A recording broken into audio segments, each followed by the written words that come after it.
Hi Scorpio, welcome in this is your reading.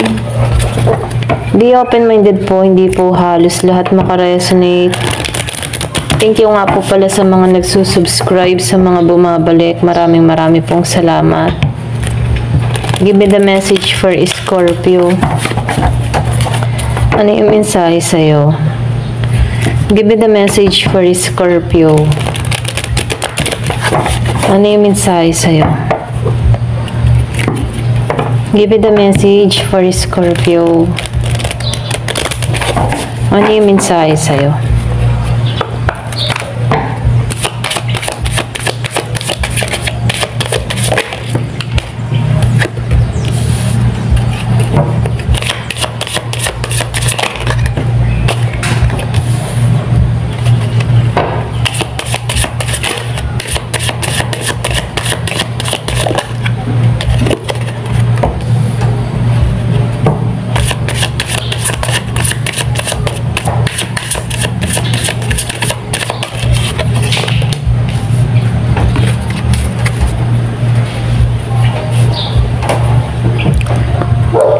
Nakikitaan ko dito yung passion mo.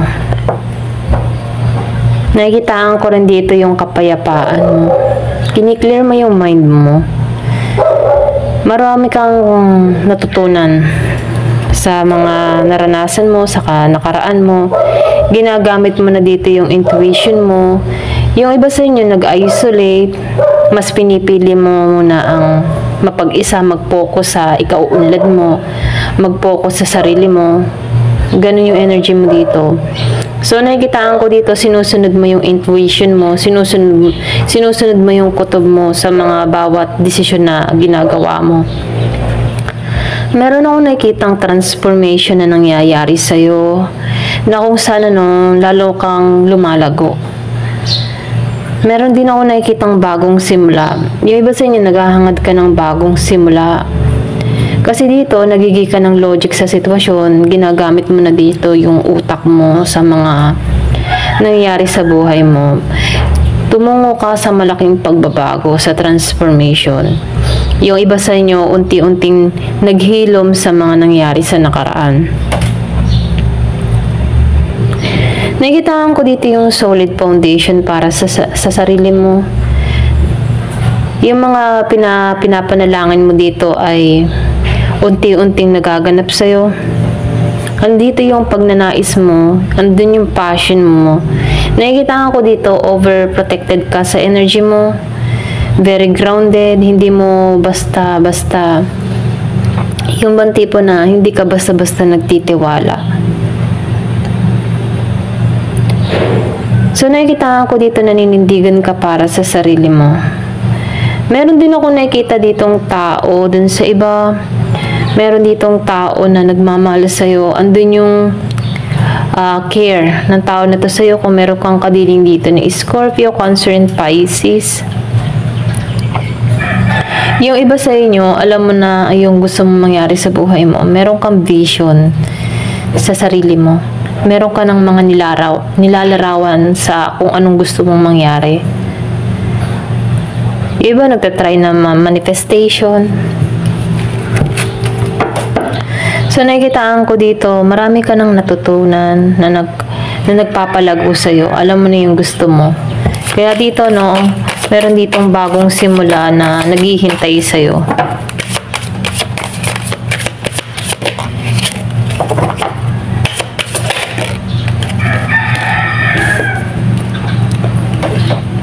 Nakikitaan ko rin dito, meron ka ditong masasakatuparan, meron ditong tagumpay.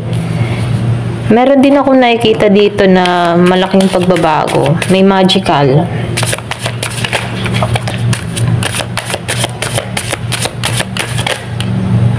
So, sinasabihan ka dito na maging klaro ka sa mga iniisip mo. Kasi yung hinihiling mo dito, ma-attract mo talaga. Kaya panatilihin mo maging positibo.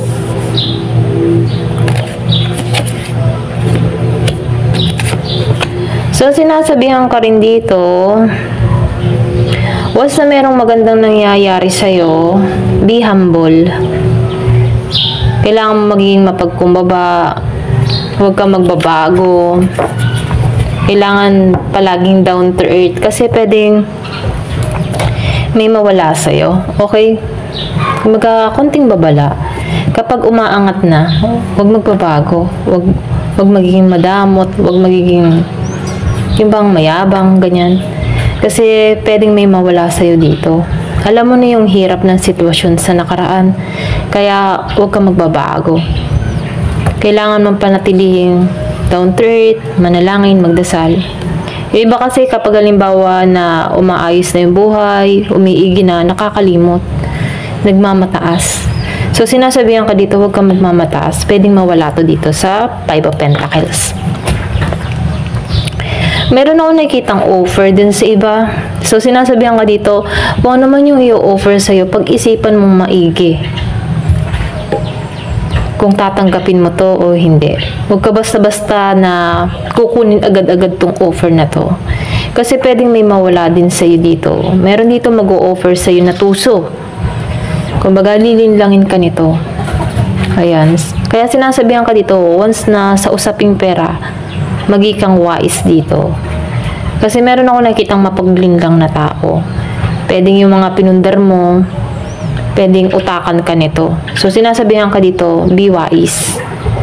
So, meron ditong patungo na Capricorn. So, iwasan mo to.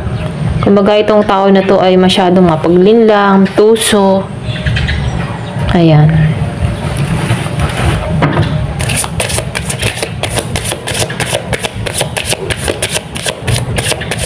Kasi dito, meron kang ma-achieve. Meron kang mapagtatagumpayan.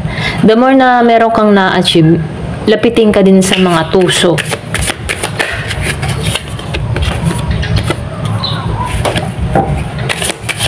Nakikitaan ko dito, kahit yung iba ha, kahit meron ka mga kinakaharap na suliranin, hindi ka nawawalan ng pag-asa at yun yung good para sa'yo. Hindi ka nawawalan ng pag-asa.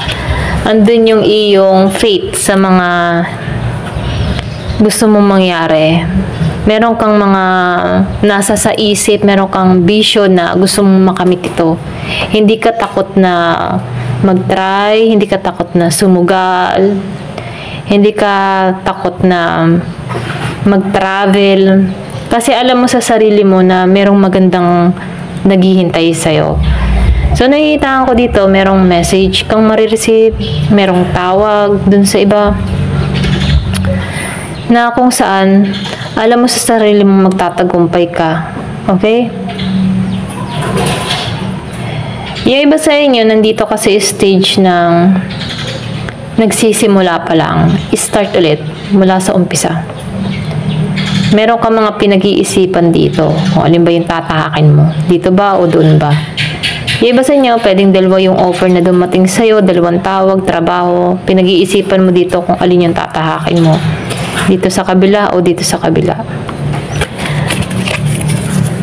Nakikitaan ko dito na iba sa inyo na natuto sa mga nangyari sa nakaraan.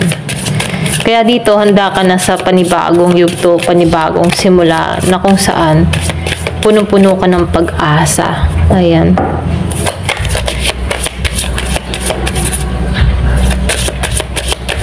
So, sinasabihan ka dito, maging matalino ka sa mga hakbang na gagawin mo.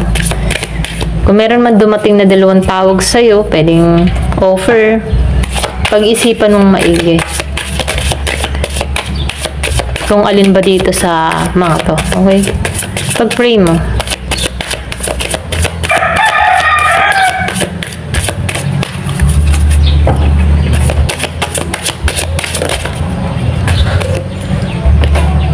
So, nakikita ko dito, panatilihin mong maging positibo. Kasi may makakamit ka dito. May renewal na parating sa'yo. Nakikita ko dito na magiging masaya ka, magiging maayos ang lahat. Gamitin mo yung intuition mo kasi magtatagumpay ka. The more na ginagamit mo yung talino mo, intuition mo, maghahatid to sa'yo sa tagumpay. So, sinasabihan ka dito, panatilihin mong maging positibo. Meron akong nakitang travel sa iba or pwede rin nasa ibang bansa ka na kung saan dito nagsimula yung buhay mo, lalo-lalo na sa pagbabago. Ayan, ito na yung nakikita ko. Kung magta-travel ka dito, ito na yung hakbang tungo sa pagbabago na may tagumpay. Magtatagumpay ka, andun yung passion mo, andun yung pagnanais mo. Kaya dito, no, hindi ka nawawalan ng pag-aasa. Ikaw yung tipo ng tao na action kung action. Talagang once na ginusto, kikilos ka talaga dito. At yun yung maganda para sa'yo dahil magtatagumpay ka dito. Ayan, hanggang dito na lamang po. Thank you for watching. Love and peace.